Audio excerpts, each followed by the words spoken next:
Meu nome é Davi Narciso, sou estudante de teologia, estamos nesse processo de comentar o Evangelho de Mateus.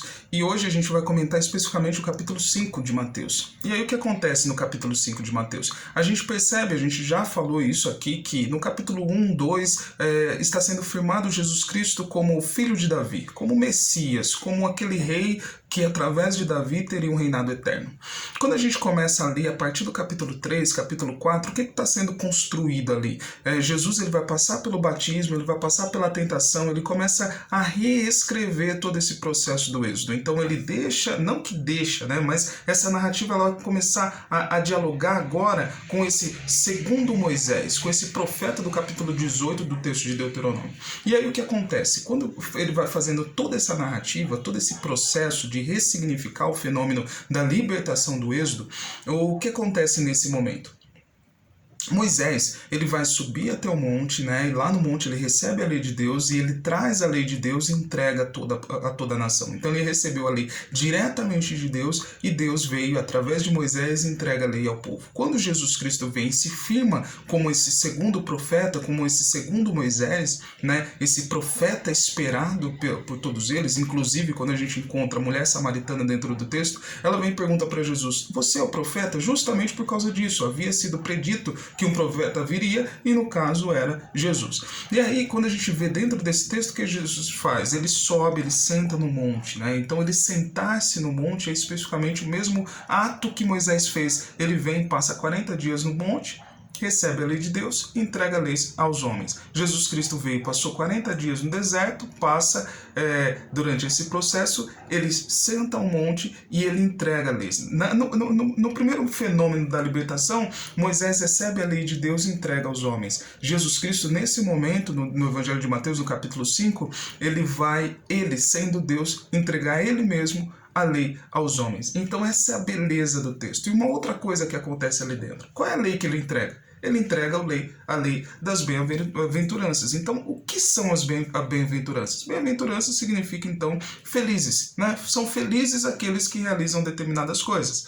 Quando a gente olha para o texto, por exemplo, de Deuteronômio, capítulo 28, o que acontece lá? Existem uma série de prerrogativas de as pessoas que fazem e seguem a lei de Deus, essas pessoas serão felizes e terão retornos bons. Aqueles que não seguem terão retornos ruins. Então, dentro do Deuteronômio, capítulo 28, é isso que está sendo apresentado. Quando a gente olha para as bem-aventuranças no texto de Mateus, a gente percebe que existem uma série de práticas de que essas pessoas que realizam essas práticas, elas serão pessoas felizes. Então a gente vê esse diálogo com o texto de Deuteronômio. Então, enquanto lá Moisés entrega essa lei para iniciar esse fenômeno dos juízes, né, esse fenômeno da família patriarcal que vive o reino de Deus, Jesus Cristo nesse momento, no capítulo 5 de Mateus, ele entrega a lei para que as pessoas que seguissem a lei, elas estariam estabelecendo aqui na terra, junto com Cristo, o reino de Deus e vivendo o reino de justiça, o reino de justiça e de Deus aqui na terra. E aí o que acontece? O que se fundamenta a lei do Deuteronômio? A lei do Deuteronômio é a lei do amor. Por que é a lei do amor?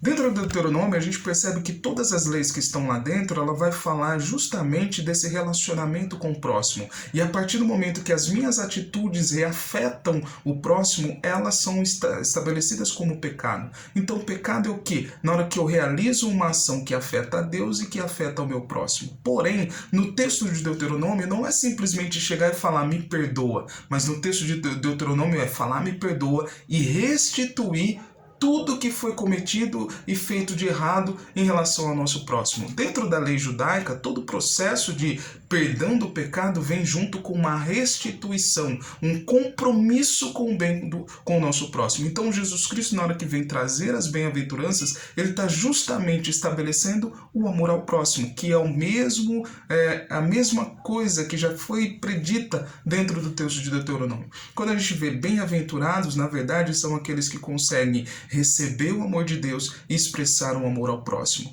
Dentro desse texto ele vem jogando com toda essa beleza, ou seja, ele vem reescrevendo a primeira lei que foi passada já, mas nesse momento a segunda lei, o segundo testamento é estabelecido e é entregue para todos nós. Então, o que a gente aprende com esse momento das bem-aventuranças? Primeiro, que Jesus Cristo, ele é o profeta de Deus, que veio revelar Deus para nós. E segundo, que Jesus Cristo veio e nos trouxe o amor, e ele veio e nos ensina e nos coloca para amar. Então, nesse momento, olhe então para esse texto que nós estamos lendo e comece a entender que Jesus Cristo veio simplesmente para nos convidar a expressar o amor dele e o amor de Deus ao nosso próximo, e vivamos então a felicidade de amar o nosso próximo, de amar o nosso Deus e vivemos no reino de Deus aqui na terra. Paz e bem, e que as graças de Deus, que as bênçãos de Deus te acompanhem.